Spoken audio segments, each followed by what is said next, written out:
Patrice Hunguet, vous êtes membre du comité d'organisation de ce congrès, j'allais dire, de samedi prochain. On se donne rendez-vous samedi pour le congrès.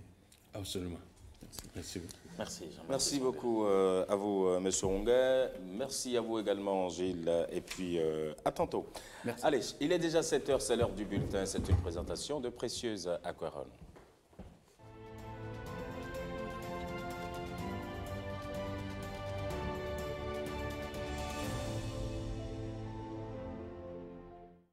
C'est le moment d'être un peu plus complet sur l'actualité de ces dernières 24 heures à travers le bulletin d'information. Une présentation ce jour de Précieuse Aquarone. Bonjour.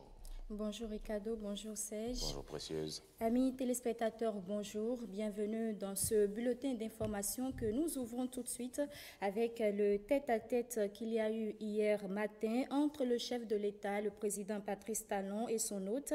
Il s'agit de la présidente d'Estonie arrivée au Bénin pour une visite de 48 heures. Séance de travail, signature de mémorandum et un point de presse conjoint ont ponctué cette matinée de la visite de la présidente d'Estonie au Bénin. Ceci dans une ambiance protocolaire. Reportage. Le palais de la présidente de la République, un mercredi, jour de tenue du Conseil hebdomadaire des ministres, connaît une ambiance inhabituelle. Patrice Talon reçoit ce jour l'hôte du Bénin, la présidente de la République d'Estonie.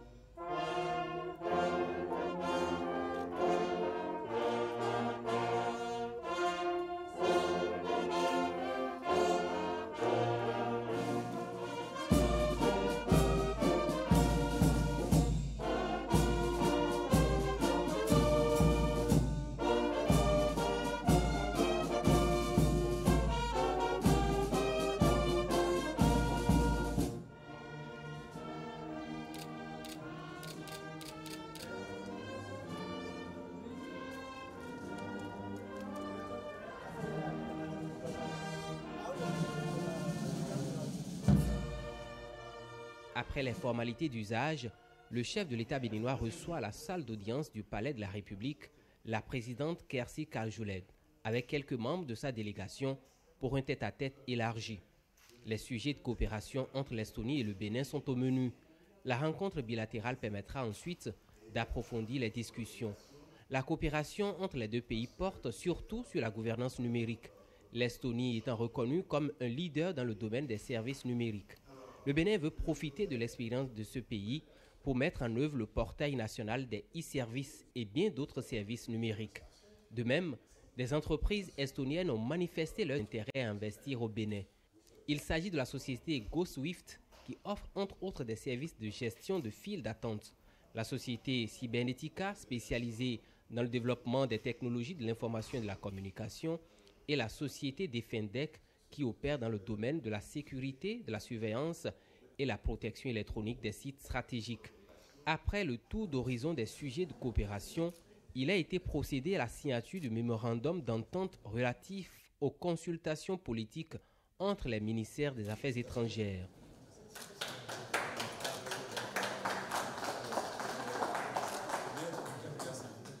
Le ministre Aurélien Agbenossi procède à la lecture du communiqué conjoint.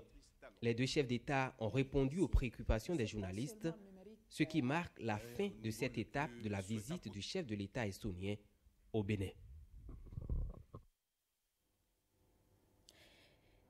Et après la séance de travail avec la présidente de la République d'Estonie et sa délégation, un communiqué conjoint a été rendu public. Il est présenté par le ministre des Affaires étrangères, Aurélien Agbenossi. On l'écoute.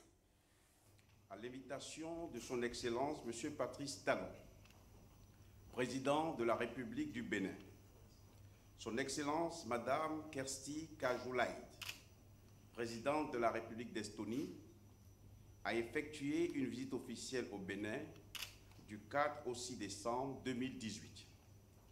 Au cours de son séjour, les deux chefs d'État ont eu un tête-à-tête afin d'échanger sur l'évolution de la coopération bilatérale entre la République du Bénin et la République d'Estonie depuis la visite de travail à Tallinn du président de la République du Bénin le 13 décembre 2016. Dans ce cadre, les deux chefs d'État ont apprécié le suivi des conclusions de cette visite par les structures compétentes des deux États, notamment la mise en œuvre des dispositions des mémorandats d'entente signés avec e-Governance Academy, EGA, de l'Estonie et le gouvernement du Bénin pour la réalisation du programme du numérique au Bénin. Les deux chefs d'État ont ensuite co-présidé une rencontre bilatérale de travail entre les deux délégations sur les possibilités de diversifier la coopération entre la République du Bénin et la République d'Estonie dans les domaines d'intérêt commun. À cet effet, les deux parties ont convenu de dynamiser leur coopération bilatérale dans les domaines technologiques, scientifiques et culturels, de promouvoir des échanges économiques et commerciaux, de favoriser l'implantation de sociétés estoniennes au Bénin grâce à l'amélioration du climat des affaires et de conclure un partenariat d'expertise pour la réalisation de projets numériques identifiés dans le but d'offrir aux citoyens des services publics plus efficaces, coopératifs, sécurisés et transparents. Pour ce faire, les deux gouvernements ont procédé à la signature de mémorandums d'entente entre les deux ministères en charge des affaires étrangères, instituant des réunions de consultation périodiques entre les hauts fonctionnaires des deux États, alternativement à Cotonou et à Tallinn, ou dans les forats internationaux, afin d'évaluer et d'approfondir leur coopération bilatérale sur les plans politiques, économiques, commercial, scientifiques, technologiques et culturels, ainsi que pour échanger sur des sujets inscrits à l'ordre du jour des organisations internationales dont les deux États sont membres. Au cours de ces échanges, le président de la République du Bénin a porté à la connaissance de son hôte la décision de son gouvernement d'apporter le soutien du Bénin à la République d'Estonie, candidate à un siège non permanent du Conseil de sécurité des Nations Unies pour la période 2020-2021.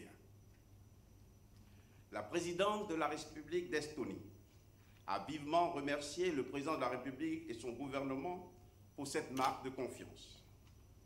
Au terme des échanges, Son Excellence Madame Kersti Kajulaï, présidente de la République d'Estonie, a adressé ses remerciements au président de la République du Bénin, au gouvernement et au peuple béninois pour l'accueil chaleureux et la convivialité dont elle et sa délégation ont fait l'objet au cours de son séjour au Bénin. La présidente de la République d'Estonie a saisi l'occasion pour inviter le président de la République du Bénin à effectuer une visite officielle en Estonie à une date de sa convenance. Le président de la République du Bénin a accepté avec plaisir cette invitation dont les dates seront convenues par voie diplomatique. Et désormais, ce n'est plus possible pour les propriétaires de véhicules non assurés de circuler à Cotonou et dans les autres villes du Bénin. En tout cas, la police républicaine est en guerre contre les propriétaires de voitures non assurées, comme vous pouvez le voir dans ce reportage de Christelle Tongodo et de Louis Koudogbo. Cotonou, place de l'Étoile Rouge. Pas de crainte apparente chez les propriétaires de véhicules non assurés ou ceux dont les pièces sont à jour. Tous circulent librement. On aurait l'impression que le contrôle annoncé est ajourné. Je n'ai pas été soumise à ce contrôle, mais je suis à jour. Je ne crains rien parce que je sais que c'est pour mon bien et que je sois assuré. Vous ne savez quand vous allez faire un accident de circulation. Et c'est quand vous êtes assuré seulement que vous-même vous êtes protégé et celui avec qui vous faites l'accident aussi est protégé. Mais ce n'est pas le cas ici. Nous sommes au carrefour La Béninoise. Le contrôle est strict. Aucune voiture n'échappe à la vigilance des forces de sécurité déployées de part et d'autre de la voie. Ce conducteur a toutes les pièces de son véhicule à jour Il peut circuler en toute quiétude, mais tout le monde n'est pas forcément en règle.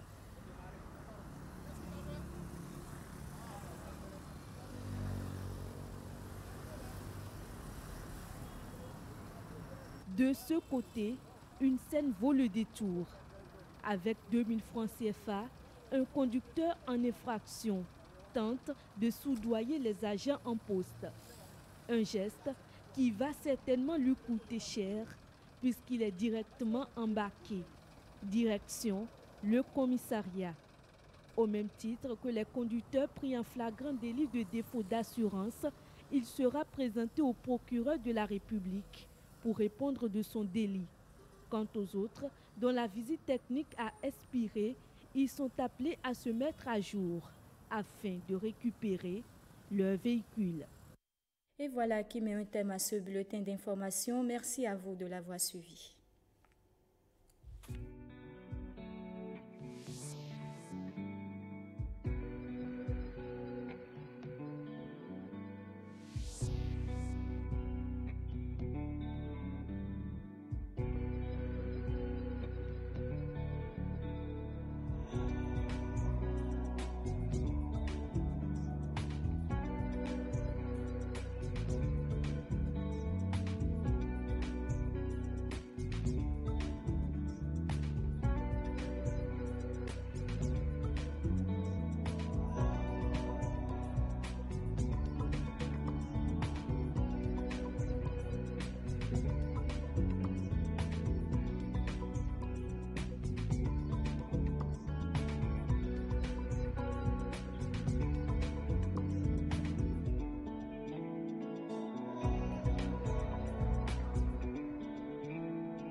Cinq sur 7 matin se poursuit. Nous sommes en plein dans la deuxième heure, juste après le bulletin d'information. On enchaîne avec la revue des titres des quotidiens qui sont parus et on va démarrer avec le quotidien de service public La Nation, si vous le voulez bien. La Nation qui parle aujourd'hui des efforts du Bénin dans le domaine de l'économie numérique et annonce que la présidente de l'Estonie est restée admirative, elle qui a séjourné au Bénin pendant 48 heures. Retrait du bloc républicain, Porto Novo est divisé sur l'option du PRD, nous apprend aujourd'hui La Nation, qui revient par ailleurs sur la réunion des experts de la CEDEAO qui sont à Cotonou. Ils veulent bien booster l'économie par la technologie et l'innovation. Et à propos de l'agriculture, agriculture bio protège nos sols et nos vies.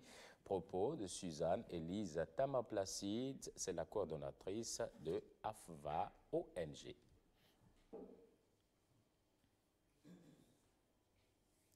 Le matinal qui nous parle de la visite de la présidente de l'Estonie au Bénin et nous annonce que d'importants accords ont été signés. La présidente qui a impressionné également par les efforts accomplis dans le domaine du numérique. Vous avez également dans ce journal le communiqué conjoint. Réforme dans l'enseignement secondaire général, un test pour évaluer les enseignants. Et puis parti républicain, pression sur Serge Arissou pour appartenir au bloc. C'est le journal qui le dit. On passe à Kinikini Damatanière, fin de séjour de la présidente d'Estonie, des retombées positives pour le Bénin. Le journal vous propose aussi de lire le communiqué conjoint qui a sanctionné la visite de la présidente Kersti Kaljulaid. Et dans l'affaire ICC Service, le dossier est au rôle de la criette le 17 décembre prochain, annonce le journal, qui nous parle aussi de la journée internationale des volontaires. L'ONU célèbre l'événement à Djougou.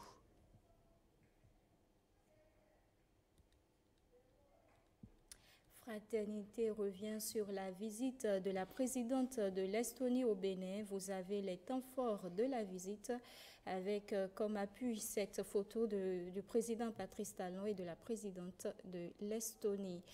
À l'Aigleta, dans la commune d'Abomey-Calavi, les malfrats tirent sur une dame. La prompte intervention de la police. Journée nationale de lutte contre la corruption, associer les jeunes à la lutte pour mieux la réussir.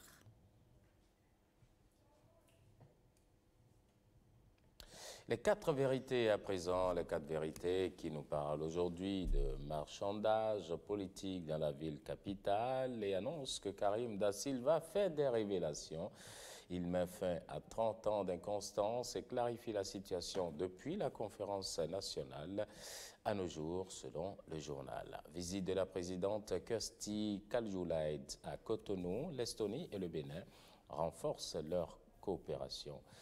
Église apostolique au Bénin, la 28e Sainte Convention nationale et annuelle s'ouvre ce jeudi à Malawi, annonce les 4 vérités.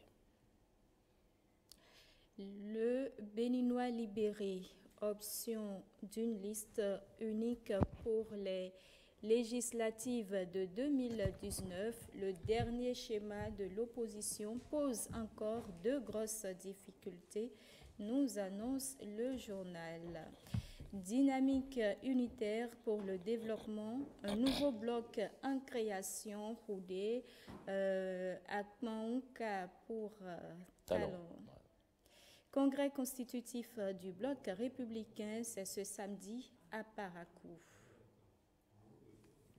L'événement précis à présent avec le député Guimi Tokpe, invité de Sous l'Arbre, à Palabre du journal L'événement précis.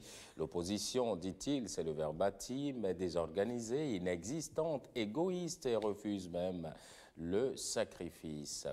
Audience au domicile du président Nicéphore Soglo sensibilise des personnalités à la Confédération des États membres de la CEDEAO. Le journal revient par ailleurs sur la visite au Bénin de la présidente de l'Estonie, Talon et Kaljulaid, densifie, dit le journal, les liens de coopération. Et en prélude à la fête nationale du Japon, l'ambassadeur Kiyofumi Konishi expose les avancées de la coopération bénino-nippone.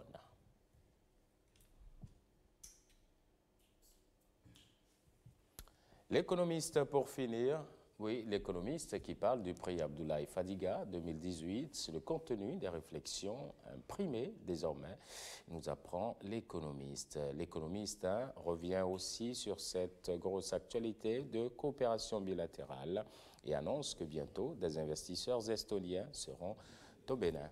Voilà.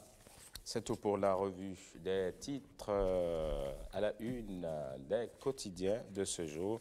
Merci Précieuse. Allez, à demain. À demain. Et puis, vous l'avez su dans les journaux, et le chroniqueur revient également là-dessus aujourd'hui, la visite de la présidente estonienne au Bénin. Pour quelle retombée? C'est bien sûr le titre de la chronique de Osias Sounouveau. Osias, qu'on installe tout de suite.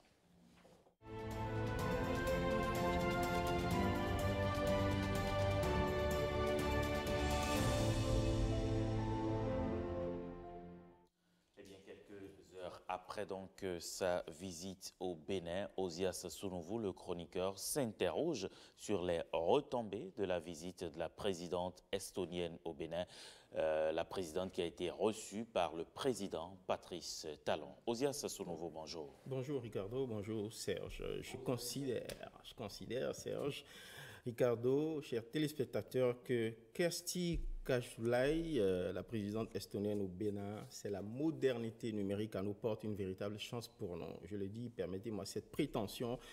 Et je considère que c'est un grand coup pour Patrice Talon qui fait venir ainsi au Bénin la présidente d'un pays qualifié de champion européen du numérique, de royaume ou paradis du tout numérique. Un pays de l'Europe de l'Est passé maître dans la gestion numérique de l'État et des services aux citoyens.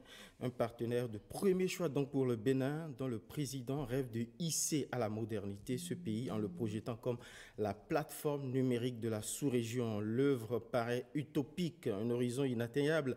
En 10 ans, en 5 ans, le temps d'un mandat ou de 2, tant on a été habitué à des proclamations euphoriques par le passé, resté jusque-là juste au stade incantatoire, tel le slogan Bénin, futur quartier du numérique de l'Afrique, et j'en passe. Sauf qu'il n'y avait pas par le passé de modèle d'inspiration désigné et crédible. Ce qui est intéressant avec le modèle estonien choisi par Patrice Talon, c'est qu'il a le réalisme de cet exemple auquel on pourrait facilement s'identifier. Petit pays d'à peine 1 million d'habitants, ou juste un peu un chouïa au plus, sorti du glacis soviétique en 1991 pour adhérer en 2004 à l'Union européenne.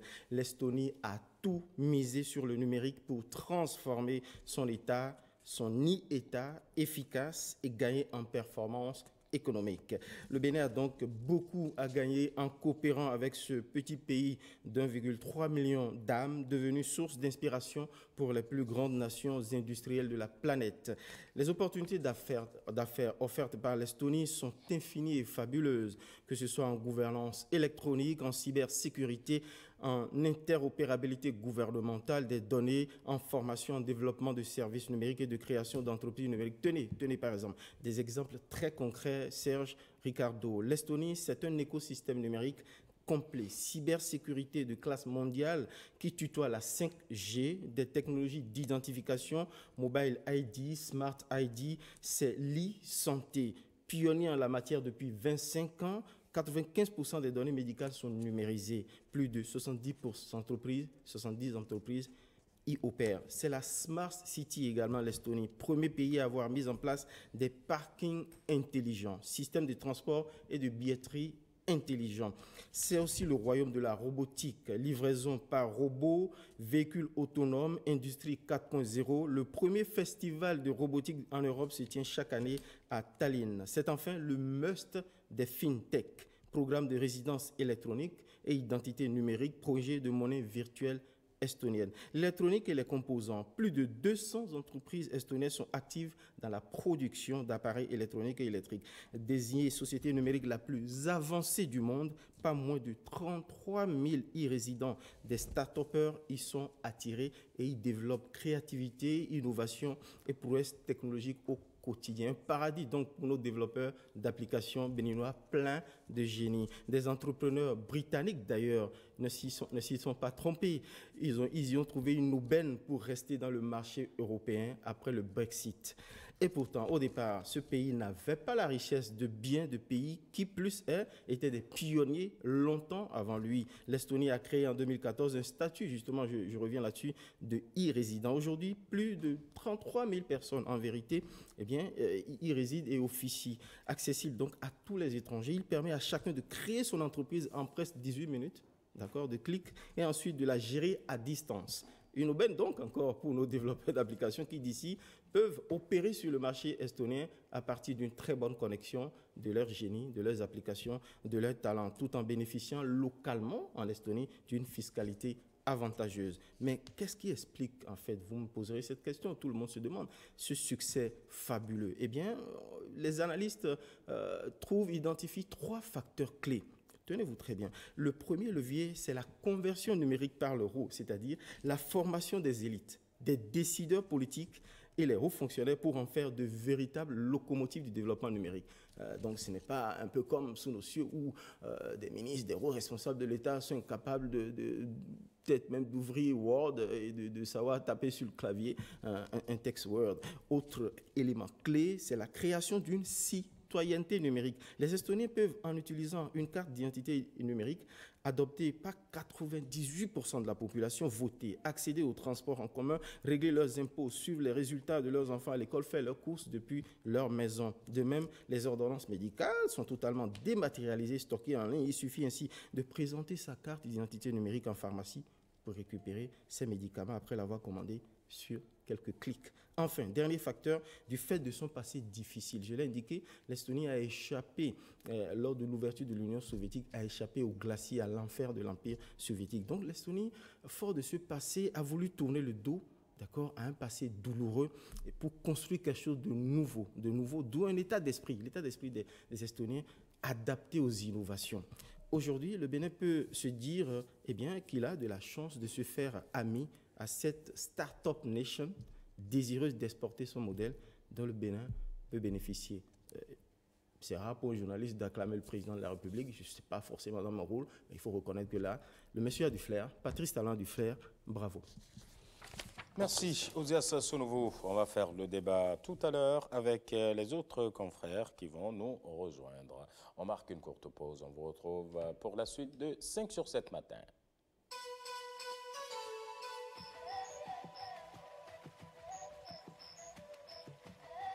Jeune fille, un seul rapport sexuel suffit pour être enceinte, pour être infectée par une IST ou par le VIH-Sida. Moi, je me protège. Et toi ?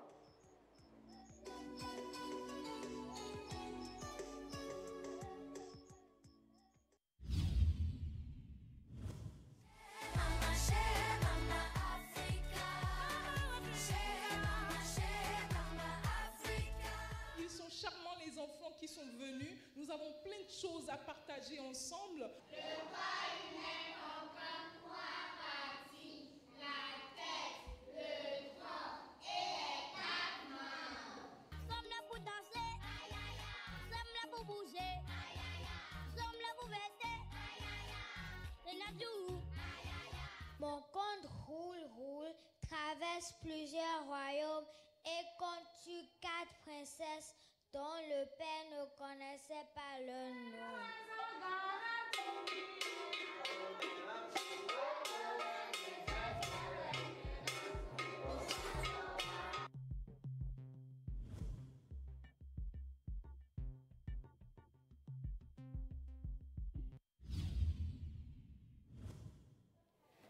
Parce que je t'ai fait une petite infidélité, tu as préféré te mettre avec Aurélie.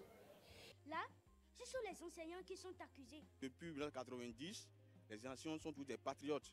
De jour comme de nuit, ils travaillent pour nous délivrer des affres de la maladie. L'exercice de droit de grève dans le secteur de la santé contraste avec le serment d'Hippocrate. Si l'infirmier ne se sent pas bien, est-ce qu'il peut bien soigner? Monsieur, où sont les brancadiers? Je suis venu avec une malade. J'en suis un, mais je ne travaille pas. Tout ce beau monde est désormais interdit de grève. Palabre citoyenne, c'est votre magazine où sur des questions d'actualité, le peuple fait son show, son cinéma. La voix de la radio qui vous parle sans que vous ne lui posiez jamais de questions vient d'annoncer la fin des grèves.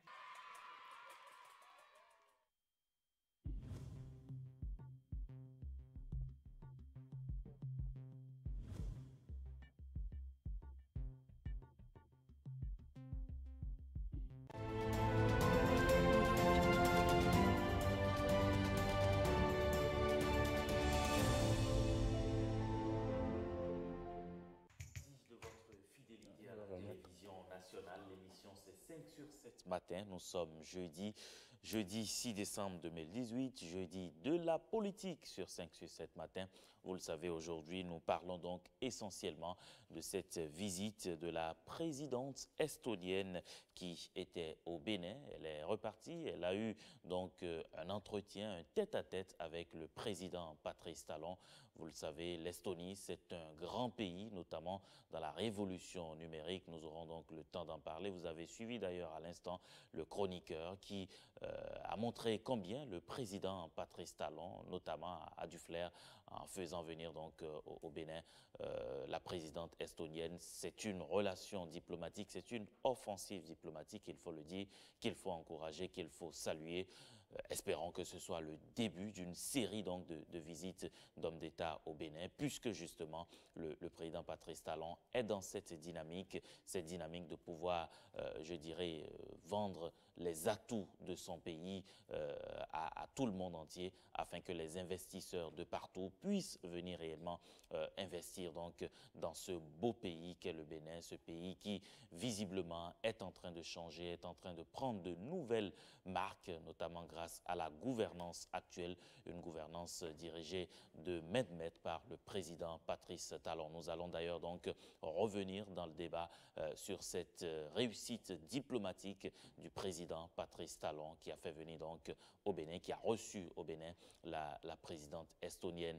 Et puis l'autre actualité sur laquelle nous allons pouvoir revenir également, c'est la constitution des différents partis, des différents blocs. Le week-end dernier, nous avons vécu donc la création du bloc progressiste. C'était donc au Palais des Sports de Cotonou. Ce samedi, justement, dans la cité des Kobourou, à Parakou plus précisément, il y aura la création du bloc républicain. Eh bien, ce parti républicain sera porté sur les fonds baptismaux avec à sa tête d'importantes personnalités politiques de notre pays. Nous aurons le temps de scruter, de décrypter également cette actualité. Est-ce que nous allons visiblement là vers le succès, vers la réussite d'une réforme majeure inscrite au programme d'action du gouvernement, réforme ayant trait donc au système partisan? Nous allons pouvoir nous poser la question dans un instant. Et par rapport à ça, vous aussi, vous avez droit à la parole, vous avez droit de participer à ce forum de discussion en nous disant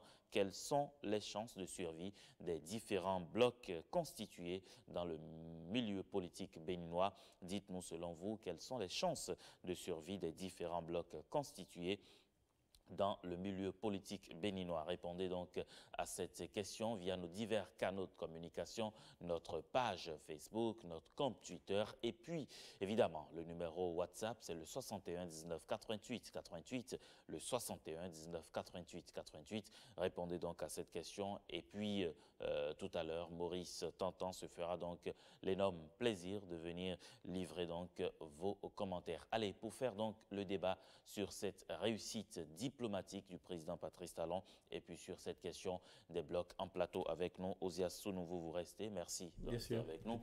En face de vous, Gédéon Vegba. Gédéon, bonjour. Bonjour Ricardo. Bonjour Serge. Bonjour Gédéon, bienvenue à vous. Merci. D'accord. Allez, le chroniqueur, il a fait sa chronique, il a planté un peu le décor. Hein. On retient tout de même que l'Estonie est classée société numérique la plus avancée au monde, d'ailleurs par le magazine Wired, que vous connaissez certainement. Et donc, c'est un pays qui a pris une avance considérable, et ce, depuis les années 1990. Elle peut donc être une source d'enseignement à bien des égards, notamment dans la e-gouvernance. Gédéon Vegba. Absolument, absolument. Je vais m'ajouter que c'est la locomotive des pays baltes aujourd'hui. Absolument. À part la Lettonie et la Lituanie, je crois. Tout à fait. Bien sûr. L'Estonie, un pays vraiment phare, où le développement est vraiment au rendez-vous. Je pense que c'est un partenariat à ne pas négliger. C'est vrai que d'aucuns diraient que c'est un petit pays et que qu'est-ce que le Bénin va chercher là-bas, mais je crois que l'Estonie est en train de donner une bonne leçon de gouvernance, surtout en matière de gouvernance. C'est une référence. Donc je pense que ce qui se fait bien pour le pays est bon pour les deux parties, si on peut le dire comme ça. C'est vrai que parlant de lui, hein, le chef de l'État, à la conférence, le point de presse conjoint qu'il a animé avec la présidente, il a dit qu'il avait un défaut, c'est celui d'aller au bout de son abnégation, de sa passion, et d'aller chercher les expertises auxquelles se trouve. Et si vous le permettez, Oui, bien sûr, allez-y. Si vous le permettez, je pense que cette coopération a été travaillée. Parce que dès que le chef d'État est arrivé, il semble que la première visite officielle, c'était en décembre 2016. C'était en 2016, bien sûr. Tout à fait. Donc, 2 ans de coopération. On a travaillé, le Bénin et l'Estonie ont travaillé ensemble pour asseoir quelque chose de solide, je pense, quelque chose de solide. Surtout sur le plan numérique, je pense que c'est une référence. On pourrait quand même tirer beaucoup d'enseignements dans ce qui se fait là-bas, parce que voilà un pays qui n'est pas aussi un grand pays, qui n'a pas une richesse incommensurable, mais qui quand même arrive à s'imposer dans la région. c'est un ancien pays de l'URSS, si je ne me trompe pas. Exactement. Bien sûr, c'est ça. Donc, il faut aller à cette école, c'est indispensable. Ouais. Alors, Patrice Talon, le volontarisme, l'homme, comment je dis, obstiné derrière ses objectifs, c'est l'ADN de l'homme. Et puis, en plus, de toute façon, il n'a pas réussi dans les affaires par hasard. Il n'est pas arrivé là où il est parvenu par hasard. Il a un atout, c'est un homme qui a du flair. Là où vous ne soupçonnez pas, vous ne subodorez pas des opportunités, voilà, il y a des gens qui sont comme ça, ils sont fabriqués comme ça, ils cultivent le flair d'aller dénicher les opportunités. On était là, on se demandait à la première visite, y compris moi, mais que diable va-t-il chercher dans ce petit coin perdu des pays baltes, l'Estonie, pourquoi y chercher? Puis après, voilà, on apprend qu'en fait, c'est la locomotive, même mondiale, des technologies, de la modernisation numérique, de l'administration, champion, qui a entraîné tout un peuple, à créer le lit citoyenneté. De sorte que, les pratiques numériques sont entrées dans les réflexes, dans le quotidien, à travers toutes sortes de services du quotidien. Tout pratiquement se gère par le numérique. Ça facilite la vie aux citoyens, c'est des gains de temps. En même temps, ça garantit la question de la transparence, la dématérialisation réputée, supprimée, voilà, parce que ça ne crée pas... du tout papier au tout numérique. Oui, supprimer des occasions de transparence parce que c'est traçable et tout. Il y a une inquiétude qu'on peut soulever, il y a une crainte qu'on peut soulever.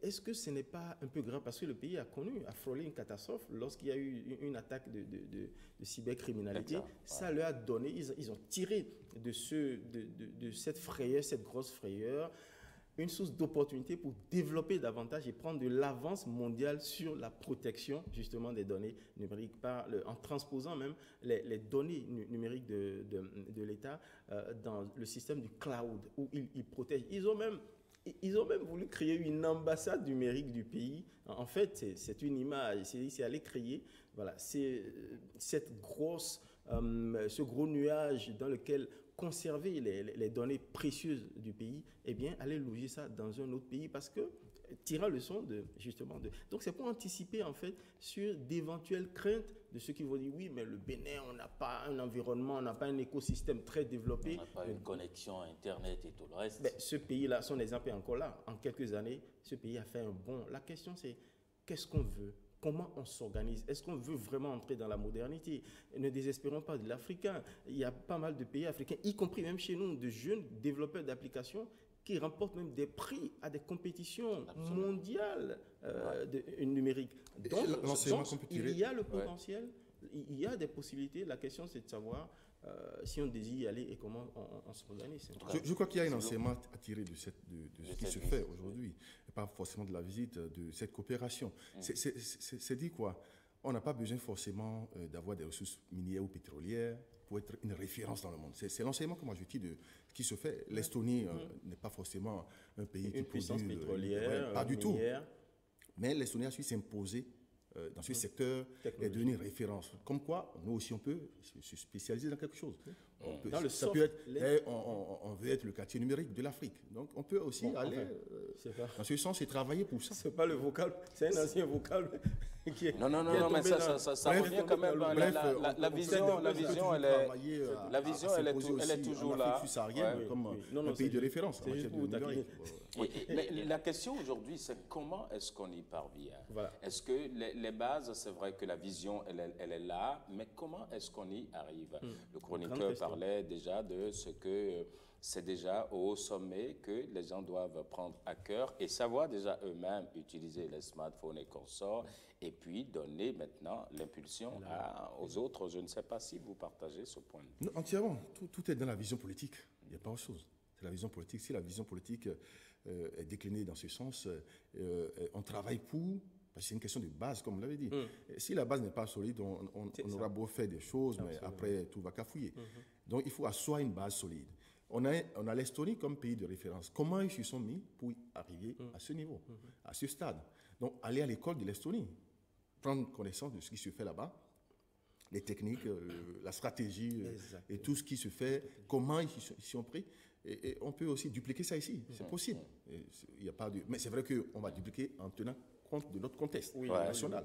C'est ça, justement, et le contexte ici, c'est que malheureusement, on n'est pas toujours dans des visions prospectives. Lorsque quelqu'un d'autre va arriver, il va déconstruire tout ce qui a été fait. Et on observe comment est-ce qu'on peut parvenir à imposer de toutes les façons une certaine rigueur, cohérence dans la continuité. Voilà, une bonne suite des bonnes initiatives, des fondements de modernisation de notre État. C'est vrai qu'on a souvent déploré le fait que notre alternance démocratique donne à chaque gouvernement de venir avec un prétendu programme, et y compris parfois même de remettre en cause.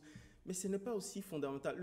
En fait, le problème, c'est la dispersion des énergies et l'incohérence des programmes où on ne tisse pas, d'accord, une corde au bout de l'autre. Là où d'autres gouvernements ont avancé. Chaque gouvernement doit pouvoir identifier des priorités. C'est pour ça que je donne raison à ceux qui considèrent que la conférence nationale est orpheline d'une autre conférence. La conférence était essentiellement politique, en fait, pour refonder les bases politiques du pays.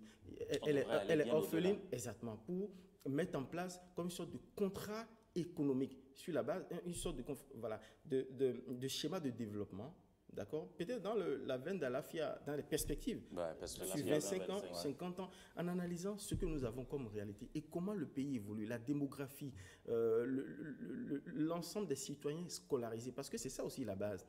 La vision prospective voudrait que pour développer, créer ce quartier numérique, on transforme cette majorité analphabète, justement, en des gens capables assez, je ne vais pas dire j'aime pas le mot éduqué parce qu'en fait c'est une traduction littérale de l'anglais. En fait, suffisamment instruit à même de capter et de s'approprier justement de ces connaissances modernes.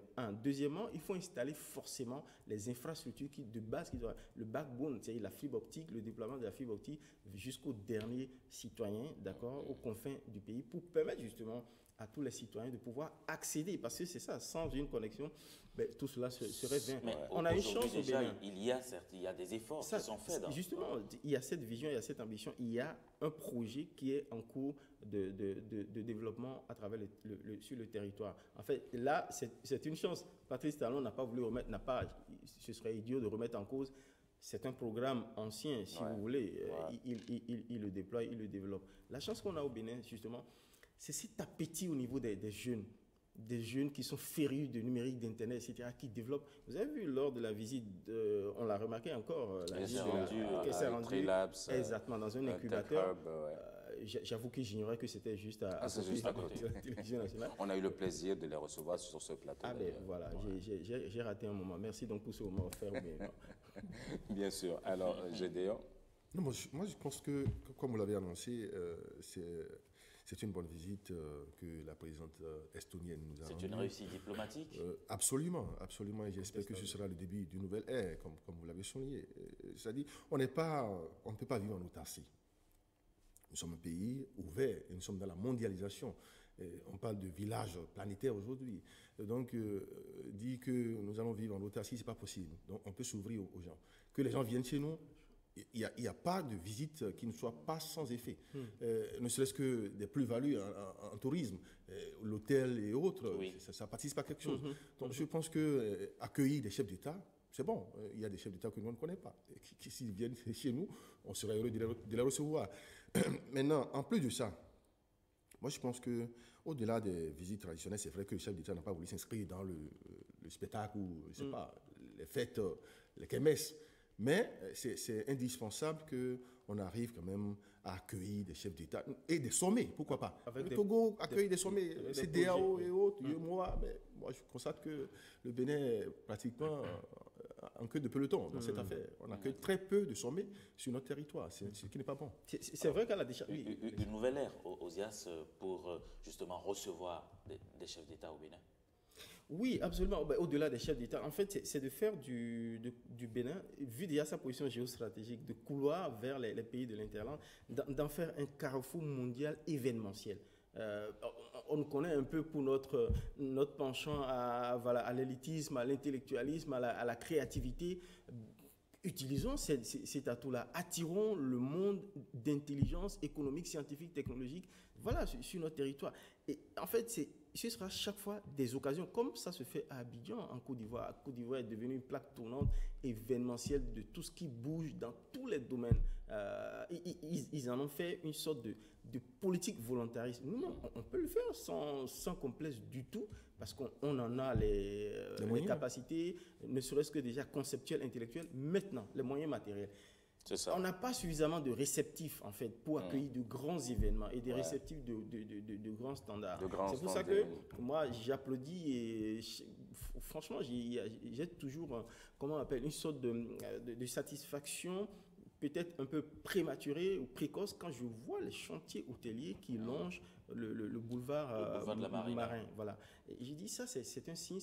Et comme vous l'avez, je ne sais pas qui l'a dit, Patrice Talon, il fait les choses, il est peut-être un peu trop méthodique.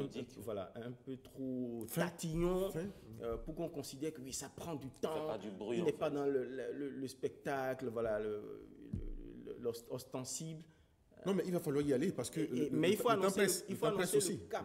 Il faut annoncer le cap. Il faut une pédagogie justement de l'action qu'on mène, y compris en silence. Où est-ce que vous nous amenez avec les études que d'aucuns considèrent qui n'en finissent pas interminables? C'est vrai qu'on est à plus de 2 ans de mandat. Après, il faut faire de la pédagogie pour expliquer. Sinon, on va se dire, bon, enfin... c'est juste de la parlotte, quoi, en fait. Je ne suis pas entièrement d'accord avec Ogia sur le plan des infrastructures hôtelières. Aujourd'hui, on a quand même assez d'infrastructures hôtelières disponibles sur le marché. Pour accueillir un sommet de l'UEMOA. Vous avez un hôtel qui a accueilli tout de suite 500 délégués? Il faut encore un seul hôtel. Ce n'est pas un seul hôtel. Avec des standards, en fait, c'est ça la question. Oui, il y a des standards quand même internationaux. Il n'y a pas que... Ne vous avez pas des Peut-être faudrait-il aussi que nous créions de ces hôtels à l'image du Bénin. Pourquoi toujours vouloir également rester dans le schéma classique pourquoi ne pas avoir des Tata Somba dignes, même ici à Cotonou, etc. Enfin, ça donne une certaine authenticité, une certaine originalité. On y va à notre rythme, mais on ne va pas dire qu'il faut attendre complètement que tout soit prêt. Non, on peut toujours s'y mettre. Avant de les révéler. Voir le résultat. Mais Gédéon, la bonne nouvelle, c'est que ça pousse. Là, ça se sent. Je constate. C'est pour ça qu'on est presque prêt, pour ne pas dire qu'on est prêt.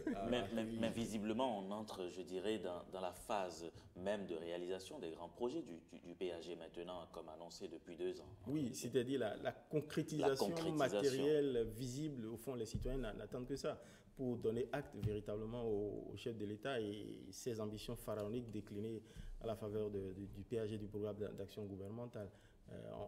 On piaffe d'impatience de voir émerger justement tous ces chantiers-là. Gédéon, on va conclure sur ce premier sujet.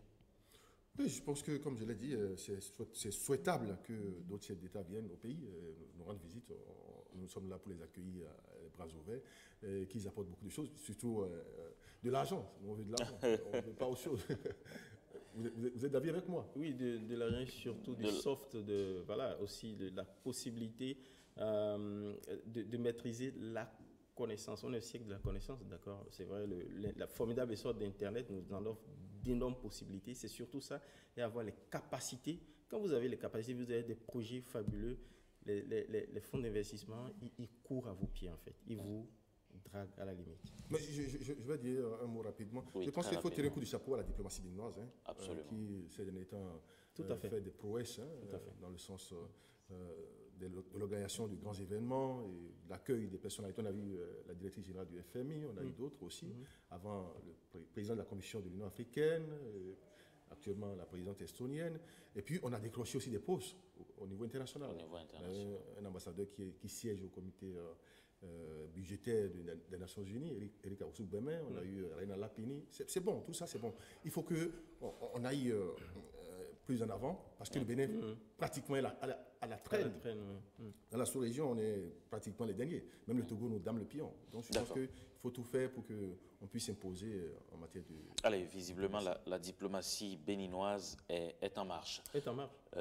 Osia Sounouvou, je ne sais pas si vous avez vu comme moi le week-end dernier, le Palais des Sports de Cotonou était plein à craquer. C'était une grosse et grande démonstration de force, visiblement. Oui, absolument. Vous l'avez dit, c'était une démonstration de force. De toute façon, l'événement était très attendu. On se posait beaucoup de questions sur quand, comment, avec qui. Du coup, ça attirait beaucoup la curiosité. Au-delà des militants qu'on est allé mobiliser, il y avait aussi certainement des foules de curieux, d'où même cette foule qui a débordé le palais pour la création du bloc progressiste. Enfin, ça devient l'Union progressiste, progressiste, voilà, baptisée Union progressiste.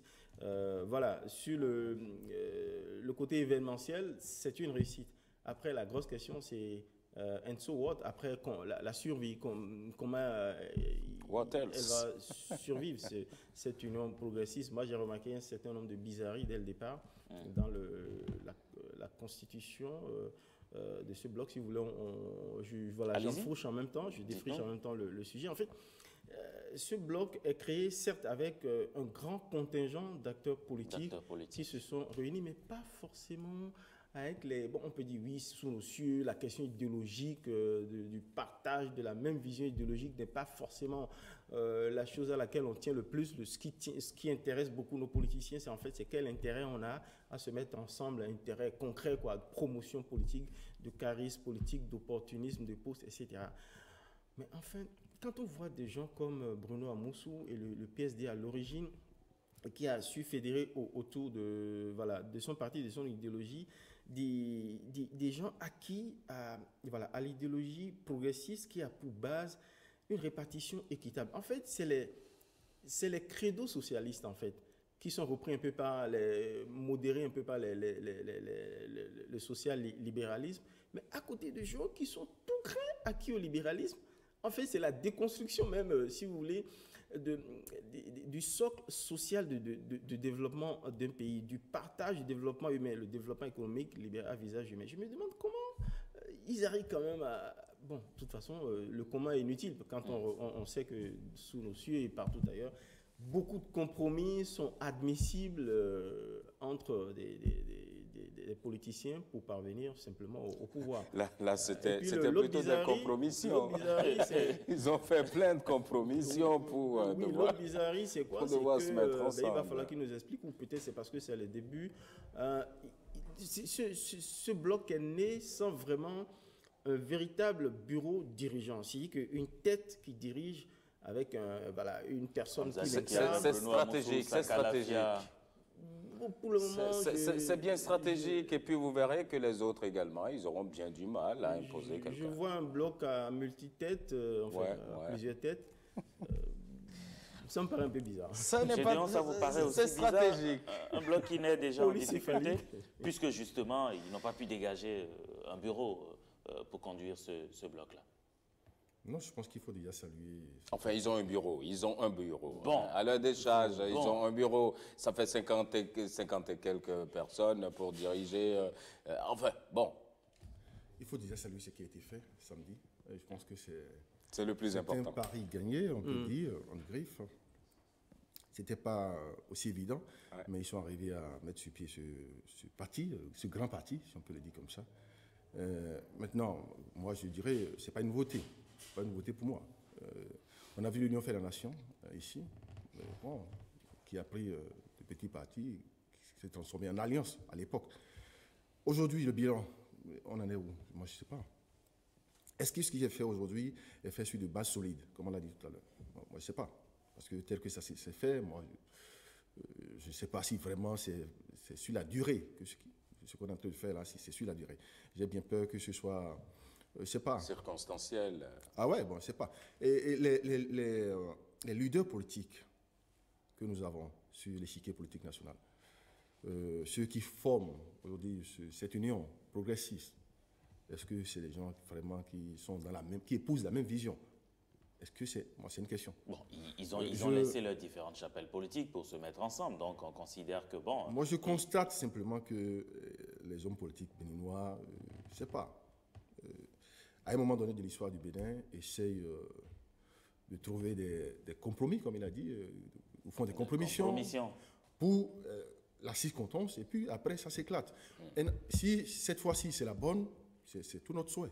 Vous créez une cassure après Voilà, en fait, la cassure, peut-être pas tout de suite. La question, c'est de savoir si ces blocs vont survivre après les législatives, notamment. À l'initiateur tutélaire de la réforme. Tant qu'il sera là, ce sera comme l'anecdote de l'épouvantail dans les champs, et juste à sa vue, les oiseaux et insectes, voilà, ils font gaffe. Bon. Après, la grande question, c'est de savoir si, après le départ du pouvoir, parce qu'il finira un jour par partir, est-ce que ces blocs, cette grande réforme va le suivre? Ça, c'est la grande question. Parce qu'en fait, quand j'insiste sur la question idéologique, on va peut-être considérer que je professe pas trop d'idéalisme. Pourquoi c'est important? Quand vous adoptez une idéologie, c'est votre manière, votre vision de voir comment le pays doit être développé, doit être gouverné. Quand ce sont des visions qui sont totalement, des fois, disparates ou parfois contradictoires, antinomiques, je ne vois pas comment des gens, par exemple, incarnant des visions opposées, peuvent se retrouver en harmonie dans un même gouvernement ou dans un même appareil dirigeant. C'est ça, en fait, moi, ma grande question. Après, c'est de se demander quel argument, comment ils auront à justifier peut-être leur conversion. Et je présume, à la tendance libérale du chef de l'État, parce que finalement, c'est autour de lui que se fédèrent ces grands blocs. Ouais. Bon, wait and see, on verra. À la tendance libérale que l'on pourrait retrouver. La question de l'idéologie est indispensable. C'est une question même, je dirais, au cœur même de la chose. Mais demandez-leur, ils vous diront qu'aujourd'hui, on ne parle pas encore d'idéologie. On nous a demandé de nous mettre ensemble, de créer de grands blocs, on se met ensemble, on crée. Après, on parlera d'idéologie. Donc, si c'est ça, donc on a vu, parce que là, et c'est pour ça, c'est pour ça que même si c'est mis à dessein aujourd'hui, vous allez voir, les paroles de sages d'aujourd'hui se disent clairement et caricaturent clairement tout ce qui se passe aujourd'hui. C'est de François. Il s'appelle François Bayrou. Vous connaissez très bien. Il dit que le ralliement, ça ne marche jamais. Ce qui marche, c'est le rassemblement. Car pour lui, derrière le ralliement, il y a le désenchantement et puis l'effacement. Et derrière le rassemblement, il y a le courage et le succès. Et vous allez voir que je me suis amusé à chercher un peu la définition de ces différents termes, le ralliement et puis le rassemblement. Rallier un parti, c'est y adhérer, faire son adhésion en réalité, alors que rassembler, on rassemble des choses qui sont dispersées. Donc vous allez voir que si on fait le ralliement, il ne marche pas. La plupart, ils ont dit on a adhéré, on a adhéré, on a adhéré. Opportuniste, en fait. C'est aussi simple que ça. Qui vont rallier une cause parce qu'ils y trouvent un intérêt particulier. Pour le moment. Le rassemblement, ça fait cause commune. Exactement.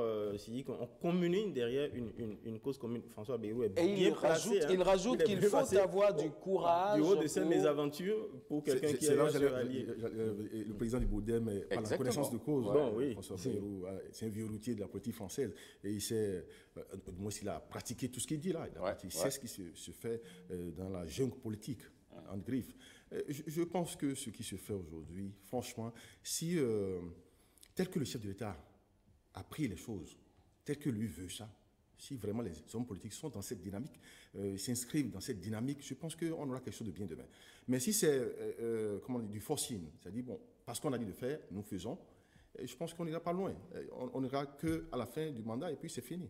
Au fond, je crois que cette stratégie d'un bureau pléthorique dès le départ, en fait, c'est peut-être une stratégie pour ne pas laisser transparaître aux yeux de l'opinion des guéguerres et des prétentions de leadership légitimes de la part de gens qui sont venus, qui étaient des chefs dans leur petit cocon partisans, mais qui se retrouvent dans des grands ensembles, qui ont peur de voir noyer complètement leur identité, quand on sait bien que le risque, il est couru d'avance. Donc c'est peut-être une stratégie de ménager d'abord les sujets, de bien réfléchir, de bien négocier après les prises de position à la tête des partis de ces blocs-là. Mais je fais progresser mon analyse également par rapport à la posture idéologique. Je crois que C'est peut-être habile de la part du chef de l'État, lui qu'on critique enfin, de trop libéral, de pouvoir laisser la place à ses côtés, peut-être à des gens qui défendent également, des leaders qui défendent des visions beaucoup plus humanisantes de la politique économique, pour peut-être après trouver un juste milieu. Je veux avoir la faiblesse de croire que derrière cette stratégie-là, c'est cette idée qui se profile. Ben, on attend de voir. Pour le moment, ce sont des supputations d'observateurs politiques. Mais est-ce que le chef de l'État ne devrait pas, justement, pendant que nous y sommes, taper du poing sur la table, pendant que ce bureau, comme Ozias le disait, est assez pléthorique, pour remettre de l'ordre, afin que, justement, on ne puisse pas assister à des dégâts plus tard? Taper du poing sur la table, dites-vous, c'est ça? Oui, écoutez. Je pense que si... le mot est fort. C'est ça, justement. Hein? Non, moi, comparaison n'est pas raison, hein, mais je pense que tel qu'on a conduit le mécanisme comment je vais dire ça, de la réforme, de la transformation de la vie politique au plan national, comme il a dit, il y a eu, je ne sais pas, un problème de fondation. Moi, c'est ma lecture. Et j'ai dit comparaison n'est pas raison. On a vu en 80, bon, je ne me rappelle plus, 99, 2000, quand ils ont voulu transformer le RPR,